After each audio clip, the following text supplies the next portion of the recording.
Hello everybody again. This time I'm very lucky to be here with somebody that's very important to us and will be increasingly so moving forward. So I'm with the Licensing and Gaming Commissioner, Brett Humphrey. Brett, hello. Good morning, Anna. Thank you. This is your opportunity to have a chat to our members so that they can get to know you. I've said only good things about you, so now you need to back that in. So maybe just for all of the members out there, if you could tell us a little bit about Brett and how you came to be where you are now. Yeah, sure. Thank you. So I spent 24 years in the police with SAPOL prior to commencing my role as the CBS Commissioner. During my policing career, worked in a variety of areas, both in metropolitan and regional areas, which gave me a really good feel of issues across the state and what's important in different communities. Spent 5 years as a patrol sergeant in Hindley Street. I was at Hindley Street during the period where the late night trade code of practice came in, so I was really able to see how that works and how it might not work. Then the end part of my career with SAPOL, I was the officer in charge of the licensing enforcement branch, where I dealt regularly with AHA licensed PREMs, licensees and CBS. And I think what that did is it gave me a really good appreciation of regulated industries, what works, what doesn't work, but probably more importantly, what the intention of regulation and legislation is, but how it actually plays out and does it remain effective through the course of time. So when the Commissioner's job came up, I thought I'd throw my hat in and see if I can value add and I guess bring those experience to all the industries that are managed by CBS.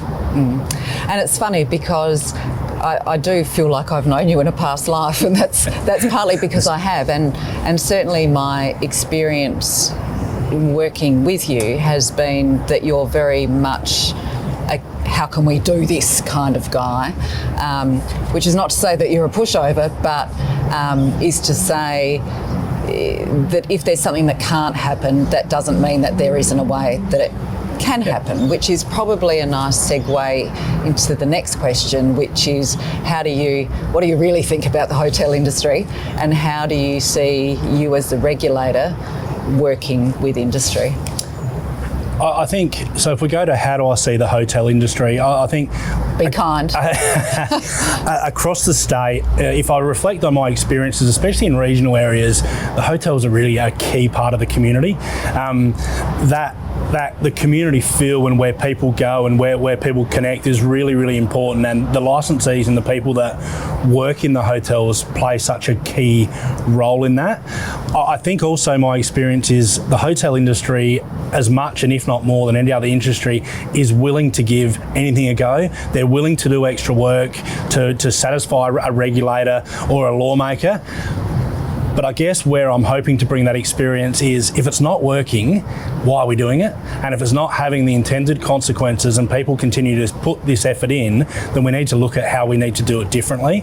And by communicating that with the licensee around what the value is in that extra bit of work, that extra form they have to fill out, that extra bit of training, just by communicating the reasons why they're doing that, there's excellent buy-in generally from the hotel industry to do that. Yeah. So you've just answered part of the last question that I had for you, but moving forward, challenges. Now I know you've got lots and lots of challenges in your role, because we like to think that you're just ours, but you're not. No. You look after lots and lots of different different people and industries. Yeah. But for our industry, what do you see as the challenges moving forward? I think there's definitely challenges for the hospitality industry as a whole. There's things just, I assume, getting sufficient staff, keeping sufficient staff, cost of living pressures and patronage, all challenges that I guess, whilst they might not be directly related to what we do as a regulator, just by being conscious and aware of those challenges will help us communicate what we need. So I guess what I'm saying is I'm hoping that I can assist the industry with those challenges and not add to those challenges, if that makes sense. Yes, it does. And so in terms of red tape and regulation, which is a lot of the stuff, I mean, I think there's something like 108 different regulations that our guys have to comply with. So any assistance and understanding in that respect would be amazing. Yeah. So absolutely. Thank you. Thank you. Hopefully that's given you all a little bit of an understanding as to Brett and where he's coming from, and what we can achieve together moving into the future. Happy trading. Thank you.